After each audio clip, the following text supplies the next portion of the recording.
What's up, everybody? Jason Newsted here. You're watching Loudwire.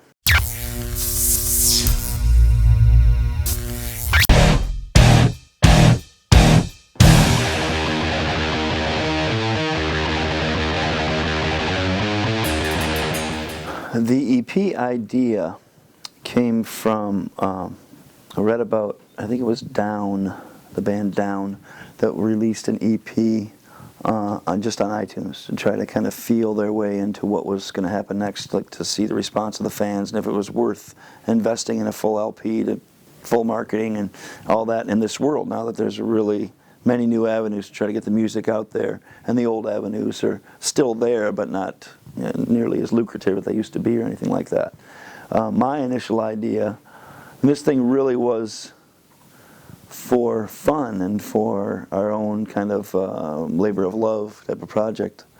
And so when it started getting attention like it did, and we recorded 6 songs to begin with, and that was going to be the 4 were going to come off that, and then these 11 that we had constructed at that time, I planned on just doing iTunes.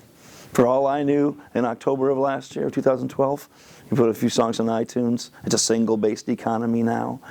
Put that out, put those ones out, and anybody wants to share it, they can. Otherwise, I'm just going to carry on with my life and keep painting and do my thing and whatever. And then I think probably maybe 3 weeks after the first person had heard Soldier Head outside of our circle, calls are coming in like crazy. We recommend this manager, this agency, this record label, this people to license in Thailand, and this people license in Australia, and blah, blah, blah, for the tracks, for the EP. I'm going to have all these 4 songs. We're going to put them out and everything. And that was really not the plan at all. That's just what transpired. So it decided for me. The fans decided for me. The world decided for me what was going to happen.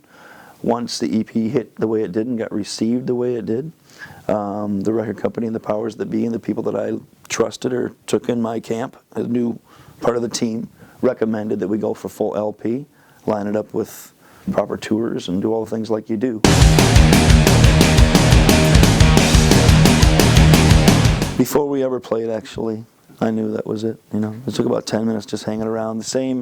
Close to the same age. He's been through a lot of the same stuff. Same sense of humor, same, those kind of things, same heroes, musicians, stuff like that. Same time spent hour after hour on the instrument. It's obvious the prowess. You don't get that unless you did spend that much time. So he surprised me in a lot of ways and continues to, not just in getting along with him as a dude, adding the dimension as a great musician. He's been in it a lot more recently than I have, as far as the real touring. Up until probably October or maybe August of last year, he was out with Stained, real deal, big stages, real world stuff. And I haven't been since 10 years ago with Ozzy in 2003. So the last time I was on a tour bus, this week got on a tour bus for the first time in 10 years. So he has better perspective on the new avenues we spoke of earlier. The new things in the social media and all the different things it takes now to make things happen. VIP packages at shows where people pay to meet me. Whole new fucking deal. I'm still having a hard time with it.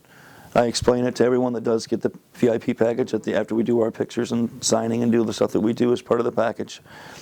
I look in everybody's eyes and make sure that they know that this is weird for me and new for me, but I realize it's something that has to happen in the world today of touring in order to put the diesel in the bus to make the wheels go round for us to get to where we need to get each town and all that stuff. I say that just like that to them. And thank you for going the extra way to support our band. It really needs to happen now in order for us to do this at all. I didn't used to. I mean, I literally have met and signed for hundreds of thousands of people, literal, and never charged them a penny and never want to. I'm still available before the show, during the show, after the show to meet people and talk to them and take pictures. I always will be.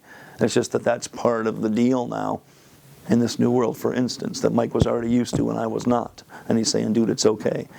Never quite ready. It just becomes your turn. Program drums, bass, and a couple chairs of guitar, vocal line melody, and usually lead guitar melody. And then give the tapes to my boys, and they come back, put their artistry on it, and it becomes what it becomes. And that's basically still been the writing process all the way through. It's just that Mike really set the standard differently, raised the bar when he came in, because with just the 8 to 10 days that he had to prepare actual parts for the songs that were already composed, what I considered fully composed, he came in and added all these different layers to that made him become something so much different than I had envisioned. And so the more he did that, the more I wanted him to do it. And the more, I've always encouraged the other guys to do it. I try not to be, do this and do that. I try really just let everybody do their thing, man. And so it makes it a lot better. Four heads are better than one any day. But when Mike came in and started setting that standard, everybody else, Jesus and Jesse as well, stepped their bar up too, to play their parts in the songs and make them, a lot better than they were when we were just three-piece.